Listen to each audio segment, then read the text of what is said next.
Subject history, অষ্টম অধ্যায়, উত্তর উপনিবেশিক ভারত বিংশ শতকে, দ্বিতীয় পর্ব। এখান থেকে আজকে 4-এর যে নোটটি 26 ইম্পর্টেন্ট। উদ্বাস্তু সমস্যা সমাধানে ভারত সরকার কি উদ্যোগ নিয়েছে? তো এর আগে বলেছিলাম যে উদ্বাস্তু কারা, যখন একটা দেশ থেকে আর একটা দেশে যে মানুষেরা কি আসে চলে উদ্বাস্তু।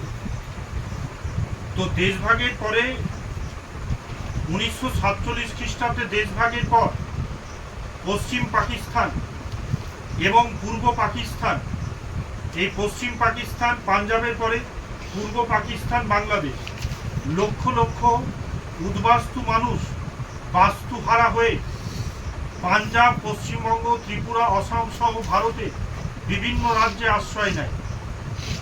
স্বাধীন ভারত সরকার বাধ্য হয়ে উদ্বাস্তু সমস্যা সমাধানে নানা উদ্যোগ নিতে কি হয়েছিল বাধ্য? কেন কি উদ্বাস্তু মানে বিভিন্ন কারণে এরা কি হয়েছে উদ্বাস্তু হয়েছে, নিরাপত্তার কারণে। তো যেহেতু যখন একটা দেশ থেকে আরেকটা দেশে উদ্বাস্তু হয়ে আসে, তো সেই সব মানুষগুলোকে কোনো দেশই কি দিতে পারে না, তাড়িয়ে দিতে।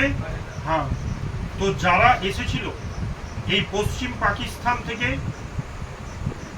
ভারতবর্ষে পাঞ্জাবে প্রবেশ করেছিল শিখরা, আর পূর্ব পাকিস্তান থেকে যারা এসেছিল হিন্দুরা, তো তারা যখন ভারতে প্রবেশ করে, তো ভারত সরকার এই উদ্বাস্তুদের জন্য, উদ্বাস্তু সমস্যা সমাধানের জন্য কি কি উদ্যোগ নিতে বাধ্য হয়েছিল। যেমন উদ্বাস্তুদের আশ্রয় দান, কেন উদ্বাস্তুদের তাড়িয়ে দেওয়া যায় না? তো দ্বিতীয় পয়েন্ট হচ্ছে উদ্বাস্তুদের আশ্রয় দান। তো ভারতে আগত নিঃস্ব, নিঃস্ব মানে যারা এসেছিল তারা নিঃস্ব, কিছু ছিল না, রিক্ত, উদ্বাস্তু। তো অনেকেই প্রথমে বিভিন্ন রেল স্টেশনে, ফুটপাতে, পরিত্যক্ত ঘর বাড়িতে, তারপর হচ্ছে খোলা আকাশের নিচে এরা আশ্রয় নেয়। তো যখন এরা পূর্ব পাকিস্তান থেকে এবং পশ্চিম পাকিস্তান থেকে ভারতবর্ষে প্রবেশ করেছিল, তারা রেল লাইনে, ফুটপাতে, পরিত্যক্ত ফাঁকা রাস্তায়, ঘর বাড়িতে, খোলা আকাশের নিচে আশ্রয় নেয়। সরকার বিভিন্ন স্থানে উদ্বাস্তু শিবির প্রতিষ্ঠা করে। এই উদ্বাস্তুরা থাকবে কোথায়? তো ভারত সরকারের কাছে তখন ভারত সরকারের অর্থনীতি তখন একেবারেই ভালো ছিল না, তবুও যারা এসেছে তাদেরকে ফেলে দেওয়া যায় না, তাই তাদের জন্য, উদ্বাস্তুদের জন্য শিবিরের প্রতিষ্ঠা করে। আপাতত সেখানে উদ্বাস্তুদের বসবাসের ব্যবস্থা করা হয়। ভারত সরকার উদ্যোগ নেয়। প্রথমত আশ্রয় দান, তারপরে কি ত্রাণ শিবিরের ব্যবস্থা। ত্রাণ শিবিরের ব্যবস্থা বলতে শিবিরগুলিতে বসবাসের সময় সরকার উদ্বাস্তুদের খাদ্য, পোশাক পরিচ্ছদ, পানীয় জল, আলো, কিছু নগদ অর্থ, ওষুধপত্র প্রভৃতি সরবরাহ করে এবং উদ্বাস্তু পরিবারগুলি বালক বালিকাদের জন্য শিক্ষাদানের ব্যবস্থা করে। কি দান বললাম? আগে ওদের আশ্রয় প্রদান কি প্রদান, আশ্রয় পরে কি লাগে? খাদ্য, তো পোশাক পরিচ্ছদ, পানীয় জল, মানে যেগুলো আমরা প্রতিনিয়ত ব্যবহার করি, ফার্স্টের যেগুলো আমরা মানে আমাদের লাগবেই। তো পোশাক পরিচ্ছদ, পানীয় জল, কিছু নগদ অর্থ, ওষুধপত্র প্রভৃতি সরবরাহ করে উদ্বাস্তু পরিবারগুলি বালক বালিকাদের জন্য। তারপর শিক্ষাদানের ব্যবস্থা করে। কি দান বলছি?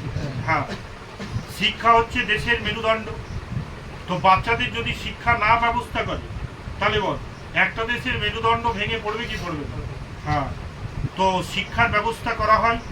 তারপর হচ্ছে পুনর্বাসনের ব্যবস্থা।